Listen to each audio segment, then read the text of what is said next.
She said, "If you make me take another pregnancy test, you're toxic and I'm leaving." I said, "I understand." Then I brought receipts to her surprise baby announcement. Throwaway, because a couple of my friends lurk here, and I'm not trying to have this read out loud on someone's podcast. I'm 29M. My now ex-girlfriend Kayla is 27F, and we were together a little under 3 years. Normal relationship on paper, moved in after a year, talked about marriage in the vague someday way, had routines, had our dumb inside jokes, had Sunday grocery runs, had the whole shared life momentum that makes you ignore little things because you assume they'll smooth out. The thing is, the little things didn't smooth out. They stacked. And the exact moment I knew Kayla was lying to me wasn't when she started coming home late smelling like a men's cologne that wasn't mine, or when she began turning her phone face down like it was a live grenade, or even when she started picking fights about emotional labor whenever I asked a basic question like, "Where were you?" The moment I knew was when she held up a pregnancy test with 2 lines, and before I could even finish my first sentence said, "If you make me take another test, you're toxic and I'm leaving." That one line told me everything, because innocent people don't sprint to ultimatums when the truth is simple to verify. Innocent people don't preemptively frame you as a villain for wanting clarity. Innocent people go, "Yeah, of course, let's confirm," because confirmation doesn't threaten them. A lie does. Let me back up. Kayla and I met through mutual friends at a bar. She was magnetic in that loud, warm way that makes you feel like you've known her longer than you have. She works in marketing, the kind of job where everything is urgent and every deadline is somehow EOD even when it's 9 p.m. I work in commercial insurance, boring, steady, predictable. The first 2 years were mostly fine. We had normal couple problems, money anxiety, chores, occasional jealousy, but nothing that felt fatal. Then about 6 months ago, she started talking about this guy at work, Evan. Always Evan. Evan is funny. Evan understands her. Evan is such a visionary. Evan says she's the only one who really gets the brand voice. I didn't freak out. I'm not the guy who reads a name and instantly starts punching holes in drywall. But I noticed patterns, and the pattern became late nights. Team drinks, sudden phone privacy, and this new habit she developed where any question from me got turned into a diagnosis of my character. If I asked when she'd be home, I was controlling. If I asked why she didn't answer for 3 hours, I was insecure. If I asked why she changed her passcode after years of not caring, I was invading her autonomy. The more reasonable my questions were, the more extreme her response became. It wasn't just defensiveness, it was a strategy. Make the question itself seem abusive and you never have to answer it. Then came the Thursday night. She came home with this weird brightness that didn't match the hour. It was late. She should have looked tired, but she looked like someone who'd been rehearsing something in her head all day. She walked into the kitchen, didn't even take off her shoes, and set a pregnancy test on the counter like she was dropping evidence in court. 2 lines. She looked at me and said, "I'm pregnant." I just stared for a second because the human brain has this lag when it tries to catch up to a major life shift. I said, "Okay, when did you take it?" And that's when her expression sharpened like she'd been waiting for a specific cue. "Just now," she said. I started to say, "Can we take another one to be sure?" Because that's what normal people do. False positives happen. Faulty tests happen. Even if you're thrilled, you still confirm. But she cut me off so fast, it was like the sentence was written into her script. "No, don't. I'm not doing this," she snapped. "I'm not taking another test because you're paranoid." I tried to keep my tone flat. "I'm not paranoid. I just think it's normal to..."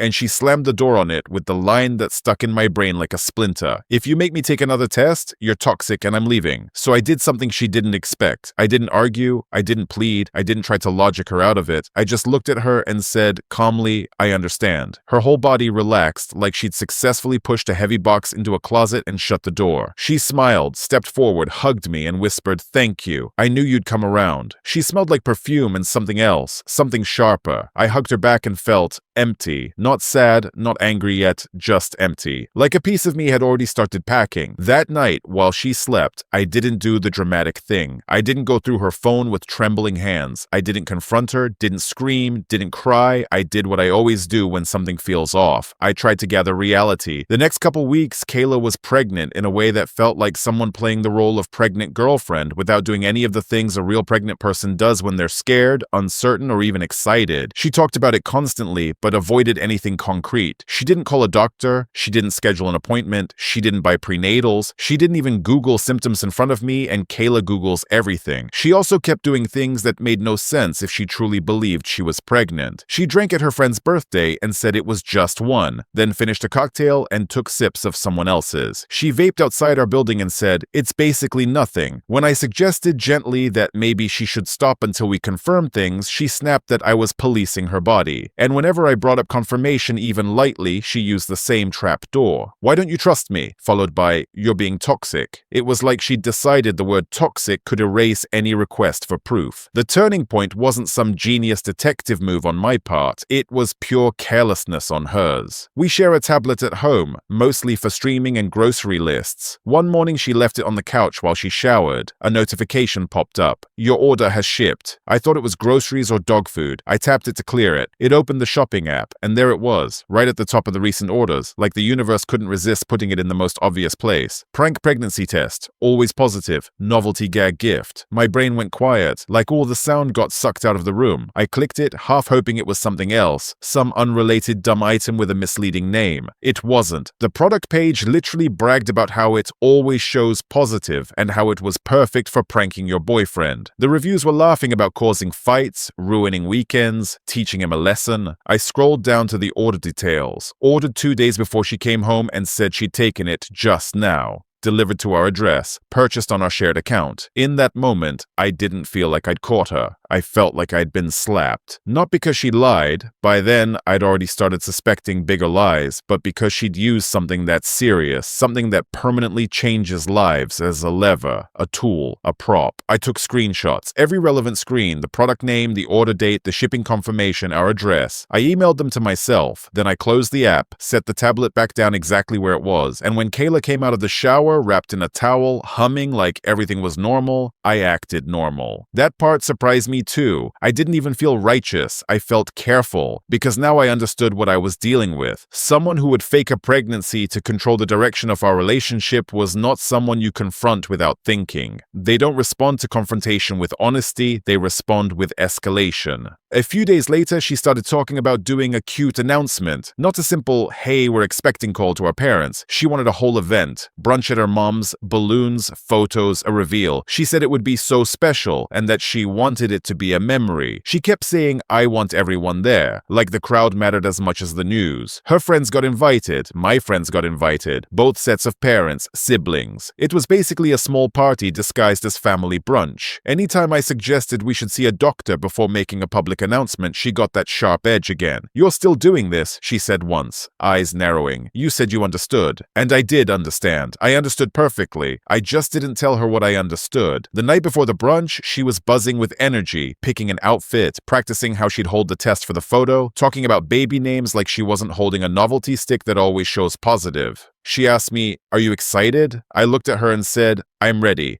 She smiled like she heard what she wanted to hear. She kissed me and went to sleep. I lay awake staring at the ceiling, not because I was heartbroken, but because something about this felt like watching a car drift toward a cliff in slow motion. You can either grab the wheel or sit there and hope gravity changes its mind. Brunch day came. Her mom's house was decorated like a Pinterest board. There were balloons that literally spelled baby. There were pastries and mimosas. Her mom was glowing with that grandma excitement like she'd already moved into the role. My mom was there too, nervous happy, the kind of happy that makes your eyes water because you're imagining a future you haven't even confirmed yet. Kayla floated through the room soaking up attention. Every time someone asked, "Is it true?" she did this coy smile and said, "We'll tell you soon," like it was a game show reveal. She waited until everyone had a drink and was settled, then stood up with a glass and tapped it with a spoon. The room quieted. Phones came out. Her mom was already tearing up. Kayla put one hand on her stomach, pure theater, and held up a pregnancy test with 2 lines like she was holding a trophy. "Okay, everyone," she said, voice bright. "We have news. We're having a baby." People screamed. Her mom cried. My mom covered her mouth. Someone yelled congratulations. Kayla turned toward me with this triumphant look, like she'd secured the next chapter by force of audience pressure, expecting me to stand and beam and play my part so the story locked into place. I stood up slowly and the noise started to fade because people sensed something off. I wasn't smiling. I wasn't angry either. I was just still. "Before we celebrate," I said, voice calm, "I need to share something." Kayla's smile twitched. "Babe," she said in that warning tone, the one that means don't ruin my moment. "What are you doing?" I pulled out my phone, opened the email with the screenshots, and because her parents have one of those TVs that's always connected to everything, I mirrored my screen. The order page filled the TV like a confession blown up to billboard size. Prank pregnancy test. Always positive. Novelty. Order date. Delivery confirmation. Our address. The room went silent in a way I've only ever heard at funerals. Kayla's face changed fast. First a flash of shock, then a hard tightening like her mind was racing to pick which lie to use.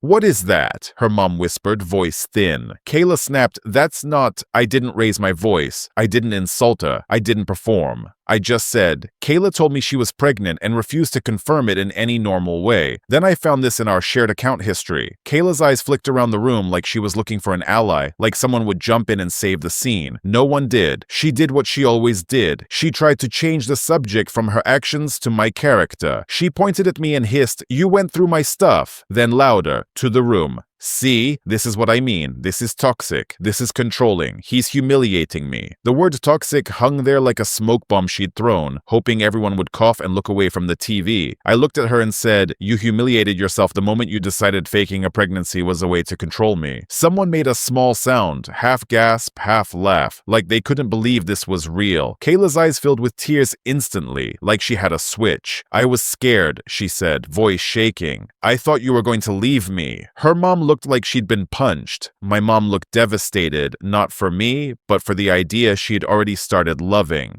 Kayla's dad stood up slowly. "So, you're not pregnant?" he asked, like he needed to hear it said out loud. Kayla opened her mouth, closed it, then said, "I don't know," which was insane because she absolutely knew. She just needed time to find a version of the truth that sounded sympathetic. Her friend tried to jump in with, "Maybe it was a joke?" And Kayla grabbed that rope immediately. "It was a joke," she blurted too fast. "It was supposed to be a joke, and then it got out of hand." The problem with that lie is that she'd been living it for weeks, talking baby names, planning announcements, using it to shut down questions. A joke doesn't require ultimatums. A joke doesn't require you to tell your boyfriend he's toxic for wanting confirmation. Then the real truth leaked out, not because she chose honesty, but because she panicked and said the quiet part out loud. "I just needed him to stop questioning me," she said, voice cracking, hands shaking. "I needed him to commit." She didn't even realize what she'd confessed. She'd admitted it was a tool, a leash, a trap. At that point, I didn't feel like fighting anymore. There was nothing to argue. The relationship wasn't something to salvage. It was something that had already been hollowed out. I grabbed my jacket from the chair and looked at my parents. "We're leaving," I said. My mom stood up immediately, eyes wet, not asking questions. Kayla took a step toward me, reaching, voice breaking. "Wait, please, don't do this." I looked at her and all the anger I thought I'd feel wasn't there. What I felt was clarity. I said quietly, "When you said, 'If you make me take another test, you're toxic and I'm leaving,' you were right. I am toxic to lies." And then I walked out. After that, it was chaos in the way you'd expect. My phone exploded with messages. Some friends were horrified. Some were weirdly entertained. Kayla oscillated between apologizing and blaming me like a pendulum. "I'm sorry, I messed up," turned into, "You ruined my life," turned into, "I didn't mean it," turned into, "You're abusive for doing that in public." Like she could still rewrite the narrative if she spun fast enough. Her friends posted vague stuff about men humiliating women and privacy violations, until someone inevitably pointed out that the order was on a shared account and that maybe, just maybe, faking a pregnancy to force a commitment was its own kind of violation. Kayla tried to come by the apartment twice. I didn't open the door. I packed her things and left them with her mom because I didn't trust Kayla not to turn a private conversation into another performance. The weirdest part is that I wasn't even shocked by the end. I was more shocked by how quickly my body relaxed once it was over, like I'd been bracing for impact for months without realizing. People keep asking what her endgame was, and I think it was simple. She wanted to lock me in before I asked too many questions about her late nights, her new work husband, her vanishing act with her phone. A pregnancy makes you hesitate. A pregnancy makes you be the bigger person. A pregnancy makes you swallow doubts because you don't want to be the guy who abandons a child. She counted on that. She counted on me being too afraid of looking like the villain to demand reality. That's why she used the word toxic like a weapon, because it works on people who care how they're perceived. It almost worked on me. The only reason it didn't is because she got careless and left a receipt where I could see it. So yeah, that's the story. She wanted a public moment to cement a lie. I gave her a public moment to expose it. And the exact second I knew she was lying wasn't the test on the counter. It was the ultimatum that came before I even finished the sentence. "If you make me take another test, you're toxic and I'm leaving." Because anyone telling the truth doesn't need threats to protect it.